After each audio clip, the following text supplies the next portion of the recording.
कुछ स्वादिष्ट है बनाना तो playrecipes.com पे जरूर है आना। ईमानदार मजदूर। श्रीरंगपुर नाम के गांव में शिवा नाम का एक आदमी रहता था। वो और उसकी पत्नी निर्मला बहुत मेहनत किया करते थे। गरीबी होने के कारण उनके खाने के भी लाले पड़ते थे। शिवा और निर्मला बहुत ही नेकदिल इंसान थे, लेकिन गरीबी के कारण कुछ लोग उनसे बुरा व्यवहार करते थे। ऐसे ही एक दिन, अजी, ये लोग हमारे साथ ऐसा व्यवहार क्यों करते हैं? हमने इनका क्या बिगाड़ा है? पानी भरने गई तो अलग ही नजर से देखते हैं और गरीब होने का एहसास दिलाते हैं। हमने इनका कुछ नहीं बिगाड़ा। इन लोगों को हमें तकलीफ में देखकर बहुत मजा आता है। खैर, तुम इनकी बातों पर ध्यान मत दो, वरना जीना मुश्किल हो जाएगा। हमें हमेशा अच्छी बातें सोचनी चाहिए। चलो, मुझे भूख लगी है, खाना खाते हैं। हाँ चलिए, आप हाथ धोकर आइए, मैं खाना लगाती हूँ। शिवा और निर्मला खाना खाकर सो जाते हैं। अगले दिन निर्मला जल्द ही उठकर अपने सारे काम पूरे कर लेती है और काम करने के लिए बाहर निकलती है। तभी शिवा भी तैयारी करके वहां आता है। आज मुझे थोड़ी देर हो सकती है, तुम खाना खा लेना, ठीक है? जी ठीक है। मैं चलता हूँ। जी। ऐसा कहकर निर्मला और शिवा दोनों घर से बाहर निकलते हैं। निर्मला एक खेत में काम कर रही थी, तभी उसे बहुत प्यास लगती है। निर्मला पानी पीने के लिए अपने मटके के पास जाती है, लेकिन उसमें पर्याप्त पानी ना होने के कारण निर्मला पानी लेने के लिए गांव में जाती है। उनका गांव ऐसा गांव था जहां दूर दूर तक पानी नहीं था।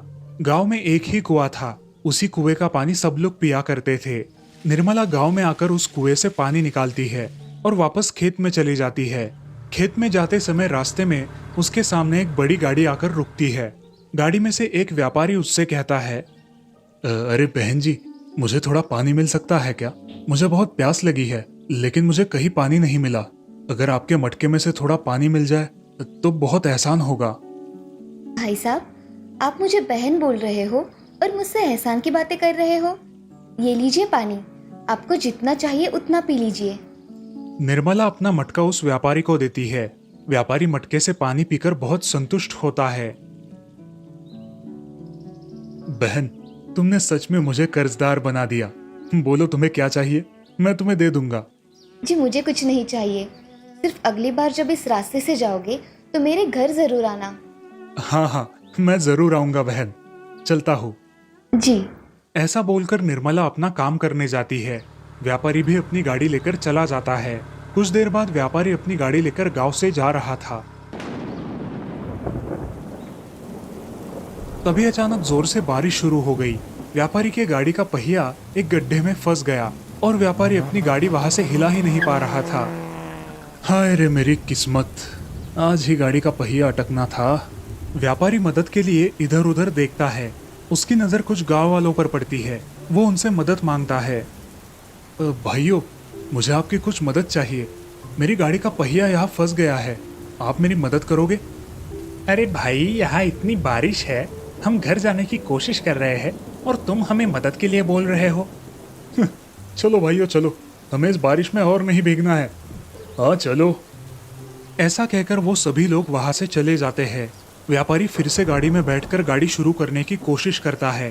तभी व्यापारी की नजर वहां से जाते हुए शिवा पर पड़ती है और, अरे भाई सुनते हो, मेरी गाड़ी इस गड्ढे में फंस गई है, क्या तुम मेरी मदद करोगे?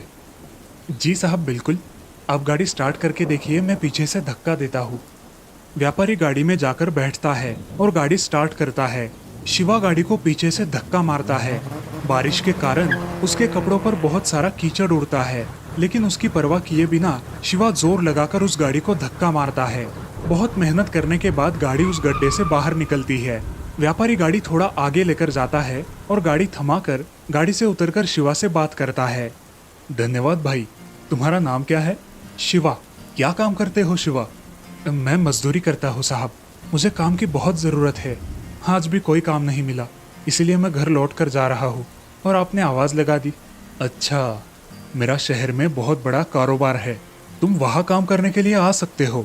मुझे तुम्हारा स्वभाव बहुत अच्छा लगा, मैं तुम्हें मेरे कंपनी में नौकरी दे सकता हूँ। साहब आप सच कह रहे हैं, मैं आपका ये एहसान कभी नहीं भूलूंगा। मैंने जब बाकी लोगों से मदद मांगी तो कोई भी मदद करने के लिए आगे नहीं आया, और तुमने मेरी मदद बिना किसी स्वार्थ के कर दी। इसीलिए मैं बहुत खुश हूँ। मैं चलता हूँ। और हाँ, 8 दिनों बाद मैं तुम्हें और तुम्हारे परिवार को लेने के लिए यहाँ आऊँगा। हम सब शहर जाएंगे। तुम अपना सामान वगैरह पैक करके रखना। जी साहब। साहब, लेकिन हम इतने बड़े शहर में रहेंगे कहाँ? अरे तुम्हारे घर का भी इंतज़ाम कर दूंगा, तुम चिंता मत करो। जी साहब, मैं चलता हूँ, तैयारी करके रखना। जी साहब। ऐसा कहकर व्यापारी वहाँ से चला जाता है। शिवा भी अपने घर आता है। अरे निर्मला, सुनती हो? अब हम इस गांव में नहीं रहेंगे। 8 दिनों बाद हम शहर चले जाएंगे। मुझे एक बहुत बड़े साहब ने उनके कंपनी में काम दिया है। आप सच कह रहे हो? ये तो बड़ी खुशी की बात है। हाँ निर्मला, वो मालिक बहुत ही दयालु थे। वो हमें रहने के लिए घर भी देने वाले हैं। अब हम यहाँ नहीं रहेंगे। तुम सामान पैक करके रखना। जी ठीक है। ऐसा कहकर दोनों भी अपने अपने काम में लग जाते हैं। ऐसे ही कुछ दिन बीत जाते हैं और व्यापारी अपने कहे मुताबिक उन दोनों को लेने के लिए उस गांव में आता है। व्यापारी की आलीशान गाड़ी देखकर गांव वाले चकित हो जाते हैं। अरे, इतनी बड़ी गाड़ी, और वो भी शिवा के घर के बाहर। गाड़ी शिवा के घर के सामने आकर खड़ी हो जाती है। व्यापारी गाड़ी से उतरता है। अरे आइए ना साहब, आप सच में आ गए। मुझे मेरी आंखों पर विश्वास नहीं हो रहा। आइए ना, आइए। अब व्यापारी उसके घर में आता है। तभी निर्मला पानी लेकर आती है। भाई साहब, आप मेरे घर आए? बैठिए ना। मेरे लिए ये तो बड़ी सौभाग्य की बात है कि आप मेरे घर आए। तुम दोनों एक दूसरे को पहचानते हो? हम पहले भी मिले हैं। ये मेरी बहन है। जी, भाई साहब को बहुत प्यास लगी थी, इसी वजह से मैंने उन्हें पानी पिलाया और तब से मैं इनकी बहन हो गई। अच्छा, ये तो बड़े आश्चर्य की बात है। शिवा और निर्मला व्यापारी की गाड़ी में बैठकर शहर चले जाते हैं। ये सब देखकर गांव वाले बहुत हैरान हो जाते हैं। जिस तरह से उन्होंने शिवा और निर्मला के साथ व्यवहार किया था, उसकी उन्हें शर्म आती है। वहाँ दूसरी तरफ व्यापारी दोनों को शहर लेकर गया। उस व्यापारी ने शिवा को अपनी एक कंपनी का मैनेजर बना दिया। ऐसे ही कुछ साल बीत गए। शिवा ने अपनी जिम्मेदारी बखूबी निभाई और अपनी ईमानदारी के जोर पर पूरे परिवार को एक खुशहाल जिंदगी प्रदान की। इस कहानी से हमें ये सीख मिलती है कि सच्चाई और ईमानदारी का फल हमेशा अच्छा ही होता है। आचार वाली की सफलता। मलकापुर नाम के गांव में एक सुशीला नाम की औरत रहा करती थी। वो बहुत ही गरीब थी। उसके घर में खाने के हमेशा लाले पड़ते थे। सुशीला के घर में उसका पति केशव था, जिसे पैरालिसिस का अटैक आने की वजह से वो कुछ भी काम नहीं कर सकता था। उन दोनों को एक बेटा था राम और बेटी थी राधा। परिवार में सुशीला ही कमाती थी। राधा और राम भी उसे उसके काम में मदद कर दिया करते थे। इसके साथ साथ वो दोनों स्कूल में जाकर खूब पढ़ाई करते थे। हमारे बच्चे बहुत ही होशियार और समझदार हैं। हाँ सुशीला, तुम सच कह रही हो। हमारे बच्चे बहुत समझदार हैं। चलो, अब मैं काम करने जाती हूँ। हाँ, सुशीला अपना काम करने चली जाती है। वो घर घर जाकर काम किया करती थी। जिसके घर में जो काम मिले वो काम वो कर लेती थी। शाम को जब सुशीला घर आती थी तो वो बहुत थक जाती थी। एक दिन केशव को अस्पताल लेकर जाना था, लेकिन सुशीला के पास पर्याप्त पैसे नहीं थे। अजी सुनते हो, मेरे पास 500 रुपये ही है। इतने में अस्पताल का काम नहीं हो सकेगा। हाँ सुशीला, अस्पताल में बहुत पैसे लगते हैं। जाने दो, हम अगले महीने अस्पताल में जाएंगे। मैं कुछ मेरे मालकिन से मांग कर देखती हूँ। हमारा काम हो जाएगा और वो मेरे तनख्वाह से काट लेगी। नहीं नहीं सुशीला, हम अगले महीने ही अस्पताल जाएंगे, इस महीने नहीं जाएंगे। अजी आप ऐसा क्यों कर रहे हो? हम इसी महीने जाएंगे। अभी मैं ठीक हूँ सुशीला, मेरी चिंता मत करो। जी ठीक है, मगर मेरी तनख्वाह होने के बाद आप अस्पताल जाने के लिए ना नहीं कहेंगे। अच्छा ठीक है। उस रात सब लोग खाना खाने के लिए बैठते हैं। तब राम उसकी माँ से, माँ, तुम्हारे हाथ का अचार मुझे बहुत अच्छा लगता है और मेरे दोस्तों को भी बहुत पसंद आता है। हाँ माँ, मेरी सहेलियों को भी तुम्हारे हाथ का बनाया हुआ अचार बहुत अच्छा लगता है। अच्छा, पहले खाना खा लो, बाद में बातें करेंगे। ऐसे ही कुछ दिन बीत जाते हैं और पूरे देश में कोरोना की भयंकर महामारी आती है, जिसकी वजह से कोई भी घर के बाहर निकल नहीं सकता था। अजी, मैं काम करने जाती हूँ, नहीं तो पैसे कैसे आएंगे और हम क्या खाएंगे? अच्छा, मगर मैंने सुना है कि ये कोरोना नाम की बीमारी बहुत खतरनाक है। जी मुझे नहीं पता ये कोरोना क्या है, मगर काम नहीं करेंगे तो हम लोग खाएंगे क्या? तुम सच कह रही हो, ये सब मेरी वजह से हुआ है। ना ही मुझे ये पैरालिसिस का अटैक आता और ना ही तुम्हें घर घर जाकर काम करना पड़ता। अजय आप ऐसा क्यों कह रहे हो? मैं कमाऊँ या आप कमाओ, एक ही तो है। मैं काम पर जाकर देखती हूँ। सुशीला बाहर चली जाती है। वो देखती है कि रोड पर कोई भी नहीं था। तभी सुशीला की नजर एक पुलिस वाले पर पड़ती है। वो उसके पास जाती है। साहब, क्या हुआ है? कोई भी नहीं है रास्ते पर। इतना सुनसान क्यों है हमारा गांव? आपको पता नहीं है क्या, कोरोना की वजह से अब कोई घर के बाहर नहीं निकलता। और हाँ, आप हमेशा मुंह पे मास्क लगाना। किसी भी चीज को हाथ लगाने से पहले अपने हाथ सैनिटाइजर से सैनिटाइज कर लेना। चलो अब घर जाओ, जरूरत होगी तो ही घर से बाहर निकलना। साहब, मैं घर घर जाकर काम करती हूँ। अगर मैं काम नहीं करूँगी तो मेरा गुजारा कैसे होगा? राशन की दुकान पर राशन मिल रहा है, उससे अपना महीने का काम चला लो। अब कोई दूसरा चारा भी नहीं है। ऐसा कैसे चलेगा साहब? अरे बहन जी, ये आपका ही नहीं सब लोगों का हाल है। और अगर आप काम करने जाएंगी ना तो आपको भी कोरोना हो जाएगा। इसलिए सरकार ने लॉकडाउन जाहिर किया है। अब आप घर चली जाओ। जी। बहुत उदास मन से सुशीला अपने घर चली आती है और मुंह लटकाकर बैठ जाती है। तभी केशव सुशीला से, क्या हुआ है, इतने उदास क्यों हो? अजी, मैं बाहर जाकर काम भी नहीं कर सकती। अब घर का गुजारा कैसे होगा? देखेंगे, जैसा वक्त आएगा हम दोनों मिलकर उसका सामना करेंगे। तुम चिंता मत करो। उस दिन से सुशीला बहुत चिंता में पड़ गई। माँ, तुम्हें क्या हुआ है? तुम इतनी चिंता में क्यों रहती हो? कुछ नहीं मेरे बच्चों, बस ऐसे ही। माँ, हम घर से कुछ ना कुछ कर सकते हैं। मतलब? हम घर से कुछ भी काम कर सकते हैं, जो भी तुम्हें आता है। जैसे कि तुम बहुत अच्छा अचार बनाती हो, तो हम अचार बनाकर बेच सकते हैं। वो हम कैसे बेचेंगे? पूरे शहर में तो लॉकडाउन शुरू है। माँ, हम अचार के पैकेट बनाकर दुकान में रख सकते हैं, नहीं तो हम खुद भी बेच सकते हैं। ये विचार बहुत अच्छा है। लेकिन माँ, हमें पूरी सावधानता से ये काम करना होगा। मास्क लगाकर सैनिटाइजर का इस्तेमाल करके हमें ये सब करना होगा। हाँ बेटा, हम सब सावधानी से ही करेंगे। चलो माँ, हम बाजार जाकर कुछ सामान लेकर आते हैं। सुशीला अचार का सामान लाने बाजार जाती है और उसके पास जितने भी पैसे थे उनसे अचार का सामान लेकर घर आती है। घर आकर अचार बनाना शुरू कर देती है। शाम तक वो अचार बना देती है। अचार देखकर राधा कहती है, माँ, अचार की खुशबू तो बहुत अच्छी आ रही है। राधा अचार चख के देखती है। अचार बेहद अच्छा बना हुआ होता है। सुशीला उस अचार के पैकेट बनाकर रख देती है। अगले दिन वो पैकेट लेकर सुशीला बाजार में उन्हें बेचने जाती है।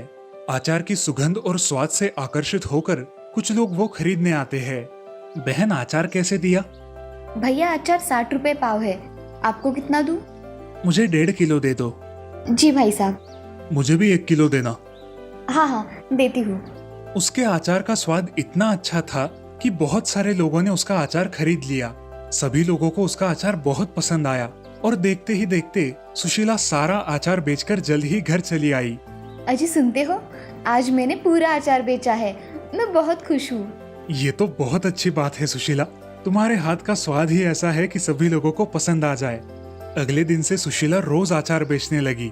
धीरे धीरे उसके ग्राहक बहुत बढ़ गए। अचार बेचकर कमाए हुए पैसों की मदद से उसने अपने पति का अच्छे से इलाज भी करवाया। कुछ महीनों बाद लॉकडाउन खत्म हो गया और सुशीला के अचार व्यापार में बहुत तेजी आ गई। इस तरह अपनी मेहनत और लगन के जोर पर सुशीला अपने पूरे परिवार के साथ एक खुशहाल जिंदगी जीने लगी। इस कहानी से हमें ये सीख मिलती है कि मेहनत हमेशा रंग लाती है। कोशिश करने वालों की कभी हार नहीं होती। सौतेली माँ। रामपुर नाम के गांव में एक श्याम नाम का आदमी रहता था। उसकी दूसरी पत्नी गंगा, उसकी बेटी शमा और उसके पहले पत्नी की लड़की रेवती भी उसके साथ रहा करती थी। घर में सब हंसी खुशी रहा करते थे। उनके घर में गाय भैंसे बहुत थी और उनकी जिम्मेदारी गंगा पर थी। गंगा अपनी जिम्मेदारी बहुत अच्छे से निभाती थी। ऐसे ही एक दिन, अरे गंगा, आज इतना दूध बच गया? अरे वो आज कुछ ग्राहक आए ही नहीं। अच्छा, तुम इसका कुछ बना दो, नहीं तो दूध खराब हो जाएगा। जी हाँ, बना दूंगी, आप चिंता मत करो। अच्छा। ऐसे ही एक दिन गंगा की पड़ोसन सुशीला उसके साथ बातें कर रही थी। अरे गंगा, तुम्हारी बेटी शमा कितनी सुंदर दिखती है और रेवती तो उससे भी ज्यादा सुंदर दिखती है, मगर उसे किसी भी चीज का गर्व नहीं है। हाँ, वो तो है, मगर मेरी शमा ही दिखने में ज्यादा सुंदर है। तुम कुछ भी कहो। हाँ, तुम जो कहती हो वही सही होगा। गंगा अपने घर में चली आती है। घर में आने के बाद उसके मन में बहुत बुरे विचार आने लगते हैं। इस रेवती को तो मैं अच्छी तरह सबक सिखाऊंगी। मेरी बेटी से खूबसूरत और कोई दिख ही नहीं सकता। ऐसे ही कुछ दिन बीत जाते हैं। गंगा रेवती के सौंदर्य की वजह से उसे बहुत भला बुरा कहती थी। उसे बहुत सारा काम करने को देती थी। बेचारी रेवती सारा काम करती थी। ऐसे ही एक दिन बहुत सारा काम करके वो थक गई थी और सोने जा रही थी। तभी वो अपने माँ के कमरे के पास गई और मन ही मन बोली, माँ, तुम मेरे साथ ऐसा क्यों कर रही हो पता नहीं, मगर तुम मेरी माँ हो, इसलिए मैं तुम्हारी सारी बात मान लेती हूँ। ऐसा कहकर वो वहां से निकल ही रही थी कि तभी उसकी नजर उसके पैर के पास पड़े एक सांप पर गई। वो जोर से चिल्लाई और तभी वो सांप जाकर उसकी सौतेली माँ को काट लेता है। सांप के काटते ही गंगा नींद से उठ जाती है और बहुत डर जाती है। माँ, तुम्हें सांप ने काटा है, मैंने अभी देखा है, वो वहाँ गया है। अब मैं क्या करूँ? मैं अब जिंदा नहीं बचूंगी। हे भगवान, बचा ले मुझे। ऐसा कहकर वो जोर जोर से रोने लगी। उसकी आवाज सुनकर पति श्याम और उसकी बेटी शमा भी वहां आ गई। सब लोग बहुत चिंता में डूब गए। तभी रेवती ने अपने माँ के पैर को एक कपड़े से बहुत पक्का बांध दिया और जहाँ उस सांप ने काटा था वहां अपना मुंह लगाकर खून चूसने लगी। वो खून बाहर थूककर निकालने लगी। धीरे धीरे रेवती बेहोश हो जाती है और उसी के साथ गंगा भी बेहोश हो पड़ती है। हे राम, अब मैं क्या करूं? मेरी मदद करो भगवान। ऐसा कहकर श्याम बहुत घबरा जाता है और अपने पड़ोसी मित्र रंगा के पास मदद मांगने जाता है। रंगा, मेरी पत्नी को सांप ने काट लिया है और उसके पैर को रेवती ने चूस लिया, इसलिए अब वो भी बेहोश हो गई है। मेरे साथ चलो, हम उन्हें अस्पताल लेकर जाते हैं। हाँ हाँ चलो। रंगा और श्याम उसके घर गए और उन दोनों को उठाकर अस्पताल लेकर आए। अस्पताल में डॉक्टर ने कहा, इनको सांप ने काटा है, इनका जल्द ही इलाज करना पड़ेगा। हाँ डॉक्टर, मेरी पत्नी और बेटी दोनों को बचा लीजिए। जी। ऐसा कहकर श्याम और रंगा बाहर खड़े रहते हैं। रेवती और गंगा को अस्पताल में इलाज के लिए दाखिल कर लिया जाता है। श्याम बहुत चिंता में पड़ जाता है। ऐसे ही थोड़ी देर बाद डॉक्टर बाहर आते हैं। इनके पति कौन है और पिताजी? हाँ डॉक्टर साहब, वो मेरी लड़की है। उसने अपने माँ की जान बचाई है। हाँ, अब वो दोनों खतरे से खाली है। उस लड़की ने उनकी जान बचाई है। क्या हम उन्हें मिल सकते हैं? जी हाँ, अब आप उनको मिल सकते हैं। धन्यवाद डॉक्टर साहब। जी। ऐसा कहकर डॉक्टर वहां से चले जाते हैं। श्याम गंगा और रेवती को देखने के लिए अंदर कमरे में जाता है। तभी गंगा आंखें खोलती है। अजी, मुझे तो सांप ने काटा था ना? हाँ गंगा, तुम्हें सांप ने काटा था और तुम दोनों बेहोश थी, लेकिन अब तुम खतरे से बाहर हो। और थोड़ी देर हो जाती तो न जाने क्या हो जाता। कौन दोनों? तुम और रेवती। रेवती ने तुम्हारी जान बचाई है गंगा, जिसका तुम हमेशा तिरस्कार करती आई हो। मुझे माफ कर दीजिए, मुझसे मेरी बच्ची को पहचानने में बड़ी गलती हो गई। अब तुम आराम करो। तभी रेवती को भी होश आता है। होश आते ही वो अपने माँ के बारे में पूछती है। माँ कैसी है पिताजी? उसे कुछ हुआ तो नहीं ना? ये सुनकर गंगा की आंखें भर आई। वो उठकर रेवती के पास आई। मेरी बच्ची, मुझे माफ कर दो, मैंने तुम्हें बहुत भला बुरा कहा। नहीं माँ, तुम तो मेरी प्यारी माँ हो। गंगा को अपने बर्ताव पर शर्मिंदगी महसूस हुई और उस दिन के बाद उसने अपनी बेटी से सौतेला व्यवहार करना बंद कर दिया। 2 दिनों बाद उन्हें अस्पताल से छुट्टी मिल गई और वे दोनों घर आकर खुशी खुशी एक साथ रहने लगी। इस कहानी से हमें ये सीख मिलती है कि जिंदगी में कभी भी किसी के सौंदर्य को नहीं बल्कि उसके गुणों को महत्व देना चाहिए। सोने का खजाना। बहुत समय पहले की बात है। आजमगढ़ नाम के राज्य के एक छोटे से गांव में मक्खीलाल और उसका परिवार रहता था। मक्खीलाल बहुत ही नेकदिल और दयालु व्यक्ति था। वो हमेशा घर आए लोगों की मदद किया करता था। उसका मानना था कि हमारे हालात जैसे भी हो, उन हालातों में भी हो सके उतनी किसी की भी मदद करनी चाहिए। आखिर हम इस संसार में किसी न किसी कारणवश आते हैं और भगवान हमेशा उन लोगों का ही साथ देता है जो दूसरों को खुशियां दे। वो ये बात अपने दोनों बच्चों को भी हमेशा समझाता था। लेकिन मक्खीलाल के दोनों बेटे बड़े ही आलसी थे। वो दिन भर घर पर ही खा पीकर सोए रहते। मक्खीलाल के पास 7-8 गायें थी और कुछ भैंसे भी। हर सुबह उठकर वो अपने जानवरों को चराने के लिए जंगल ले जाता। शाम को दूध निकालकर पास वाले गांव में साइकिल से जाके बेच आता। ऐसे ही दिन बीत रहे थे। एक दिन मक्खीलाल अपनी पत्नी से कहता है, अरे निर्मला, जरा इधर आओ, मुझे तुमसे कुछ बात करनी है। क्या हुआ जी? आज कहीं बाहर जाना है क्या आपको? अरे नहीं भाग्यवान, मैं तो अपने दोनों बेटों को लेकर चिंतित हूँ। ना ही ये कुछ काम करते हैं और ना ही अच्छे से बात करते हैं। बस दिन भर खा पी कर सोए रहते हैं। कब ये जिम्मेदारियों का बोझ अपने कंधों पर लेंगे पता नहीं। उम्र के हिसाब से अब मुझसे भी ये सारे काम नहीं होते। हाँ, मैं भी यही सोच रही थी। अब दोनों को अपने अपने काम बांट कर देने चाहिए। आज शाम को ही आप दोनों को अपने अपने काम समझा दो और थोड़ा सख्ती से पेश आओ। ठीक है, अब इसके अलावा कुछ दूसरा पर्याय भी नहीं। मक्खीलाल और निर्मला घर के अंदर जाते हैं। तभी राजू और पिंटू अंदर आकर अपनी माँ से बोलते हैं। अरे माँ, जल्दी खाना दो, बहुत भूख लगी है। हाँ माँ, मुझे भी। अरे राजू पिंटू, जरा यहाँ बैठो, मुझे तुमसे कुछ जरूरी बात करनी है। तुम्हारी माँ तब तक खाना लेकर आ जाएगी। देखो बेटा, अब तुम दोनों बड़े हो गए हो, तुम्हें तुम्हारी जिम्मेदारियां संभालनी चाहिए। आज से मैं घर की सारी जिम्मेदारियां तुम दोनों पर डालता हूँ। मुझसे अब कोई काम नहीं हो पाता। कल से तुम दोनों भाई जानवरों को लेकर जंगल जाओगे और दूध निकालकर बेचने भी जाओगे।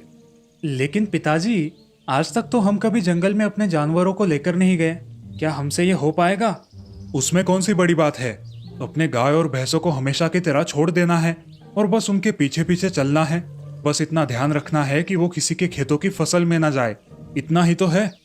दूसरे ही दिन राजू और पिंटू को मक्खीलाल सुबह सुबह जल्दी उठाता है, उनसे सारे काम करवाता है।